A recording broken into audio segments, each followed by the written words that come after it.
Gazeti la Mwanahalisi wao wanaandika Lissu aja kivingine, sakata lake lageuka mwiba kila kona, Chadema warudi mahakamani kujinusuru, habari ukurasa wa pili. Serikali ya haha kuilipa IPTL, habari ukurasa wa sita. Mabilioni ya hayo ya shilingi yatalipwa kwa kampuni hiyo kufuatia kinachoitwa kupunjwa kwenye madai yake dhidi ya shirika la umeme la TANESCO.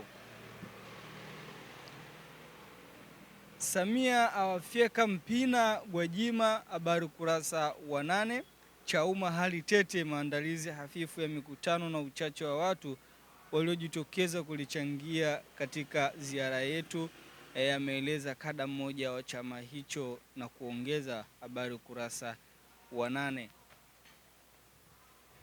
Tunatamatisha katika gazeti la Mwanahalisi kwa namna hiyo katika kusoma vichwa vya habari vya gazeti hili la Mwanahalisi.